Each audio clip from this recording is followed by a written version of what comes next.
This is going to be so fun. I know, I can't wait.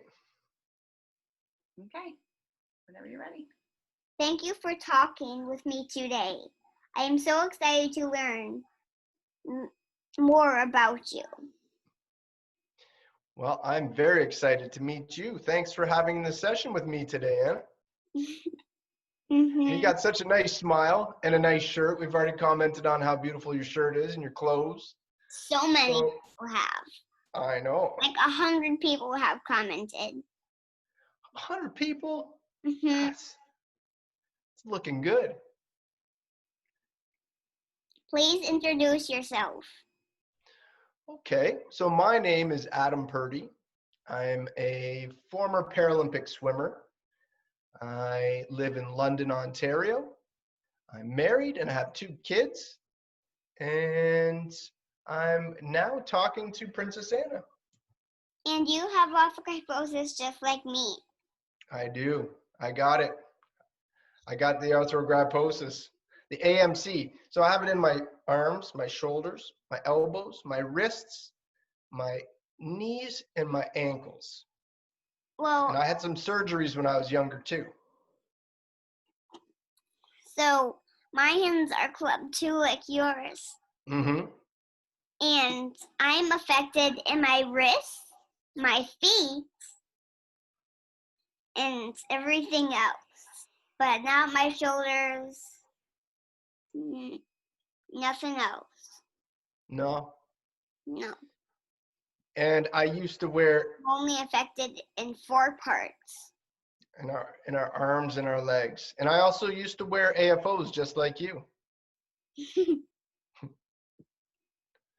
But except you got the cool looking color ones. I had the old looking ones. What did they look like at first? I think they were like kind of a yucky looking clear plastic. So they were plain white or something? Just plain, yep. And they had some straps on them. They were kind of boring. That your feet could stay inside of them? Yeah, and they got stinky, really bad. Stinky. How did they get stinky? Well, because I would wear them all over the place. And I sometimes just wouldn't care, and they'd just get stinky. But that's okay. You still have to wear AFOs, you know. Mm-hmm. I'm a child, and I still wear AFOs all the time. They don't get stinky. Only my feet get stinky sometimes. Yeah, I think maybe I was stinky. Maybe I was just a stinky kid. Maybe. But that could be the case. Do you know what type of AMC you have? I have the congenital AMC. So I was just born with it. I was born with it too. Mm-hmm. And like I said, I had to have some surgeries because I had club feet and had in my wrists. But I didn't have the elbow surgeries like I think you did. Growing up, what was the most challenging? What was the most challenging part of having arthrogryposis? I don't know. That's a really good question because I think as a kid, you want to do everything. And I think when I was growing up, I always wanted to do everything that my older brother and my sister were doing. And sometimes it meant like playing hockey or doing sports. And some sports I just couldn't do. Like I'm not a big fan of ice skating. And playing hockey, I really couldn't skate that well or hold on to the stick that well. So some of the things I think was just about always trying to do what other people were doing. But I never really felt like it was overly limiting because I felt that I really adapted quite well to having different limitations in my arms and my legs. So I would probably say that the most challenging thing for me was really coming to terms with the fact that my body was different than everybody else. Made me look different. We all look different. You got it. Looking back, what was the best or most rewarding part of having AMC? That is a really good question. I would say that AMC means that you have to do things a little bit differently. It's not going to be conventional in the way that everybody else does things. And so what I would say would be one of the most rewarding is that myself and my family, we all kind of figured it out in different ways. And as a reward, it meant that my outlet for figuring that out was through sport. And we really did do everything together as a family in the sporting world.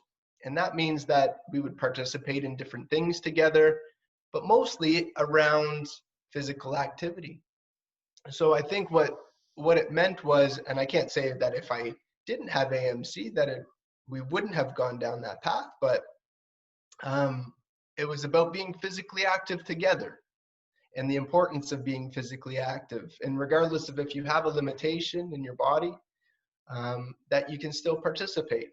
So I think that that's what it left for me was, and obviously my swimming career, it opened up a lot of doors for me because from a young age, I was really able to focus on the sport that I really loved. And just like you love swimming too, I focused on that. And that's what really made me want to pursue that area in sports and race and meet new people who have other types of conditions like mine, and travel the world. So there's lots of things that really have opened up for me because of AMC. Tell me more about your swimming. Oh boy, there's a lot of swimming, a lot of swimming. So I would have to say that my first real swim practice was with a group called the London Y Lightning Bolts. And it was a new swim program for people who had disabilities. And it was done through the YMCA.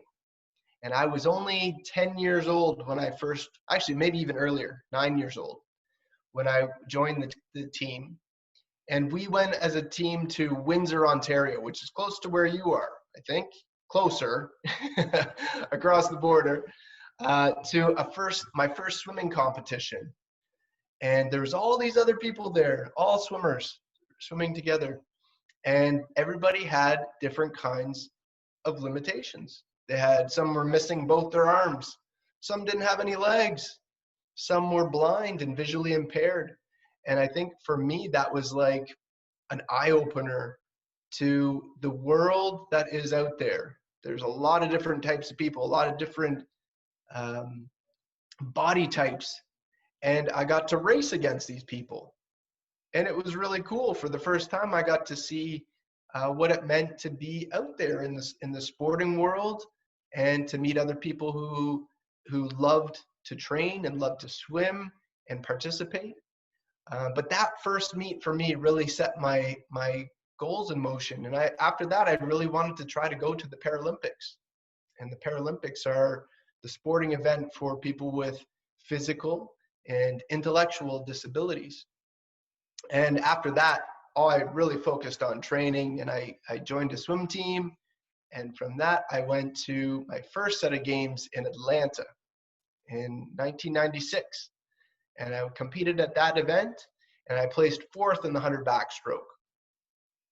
And then after that set of games, I was kind of discouraged a little bit, but I changed my focal point, and I went back and I really focused hard, and I trained and trained and trained. And I got to go to New Zealand in 1998 for the World Championships. And that was where I really started to start getting that little bit of gold in my blood. because I won my first international medal there. And that's where I won a gold medal for the 100 backstroke. And then after that, I went and I competed at the Sydney Paralympic Games in 2000. And that's where I won my 2 gold medals. And that's the ones that I was going to show you. I have them here. Do you want to see them? Mm-hmm. I'll show you the 1 gold medal. And this one, I'll hold it up nice and close so you can see it. That's cool. Mm-hmm. And this would look really... Strap. What's that? I like the blue strap. Yeah, it's really cool, eh? This strap here. Do you know what that symbol means on there? No. That's the old Paralympic symbol. It means mind, body, and spirit. And that, if you look at the Olympic rings, it's like the Olympic rings, but for Paralympics. So they had those 3 little symbols on there that meant mind, body, and spirit. So I've been able to travel all over the world, Anna, going to different places, different pools, competing and meeting a lot of different people because of my limitation, but also because of my passion for swimming. So I got a lot of cool stories from swimming. Actually, I was going to ask you something. So the Sydney Paralympic Games, you said you like stuffies, right? Yep, I do. Okay. The Sydney Paralympic Games had a stuffy as a mascot. So I'm going to show you. This one here is a good one. You tell me what animal this might be. A bird? It's close. I don't know if any bird's got that kind of a tail on there. Do you know what kind of animal that is? A dinosaur? You're very close. It's called a frilled neck lizard. So that was the stuffy that was there from the 2000 Paralympic Games. And he's pretty cool, isn't he? Mm-hmm. Her name's Lizzie. What else do you enjoy doing? Well, I like obviously swimming, but when I can't swim and I can't go to the pool and I can't coach anybody, I like to go on my mountain bike. I like to mountain bike around. And the other day I was going to tell you, I was out mountain biking and I took a little fall on my mountain bike. And I took a big bruise on my hand right here, Anna. Oh, but I did have a lot of fun and I do enjoy mountain biking. I don't have a mountain bike. Maybe you should see about seeing if can be a bike set up for you. I already have one custom made. Oh man, does it have a lot of bling on it too? It only has like plain purple, like sparkly and plain purple.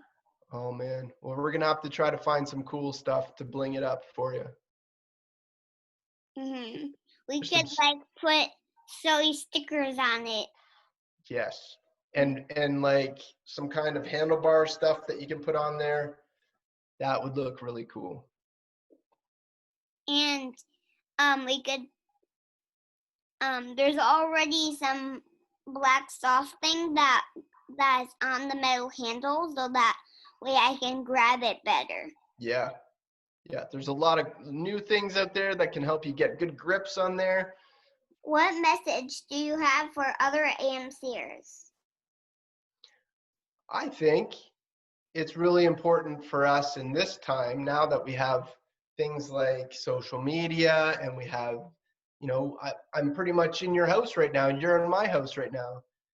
So for us to connect and find ways to build some momentum on different platforms and get together more often and talk a little bit about our situations and scenarios and learn more about each other. So I think it's a unique time where we can actually meet face to face with people and see them and talk a little bit about our passions and talents. Mm-hmm.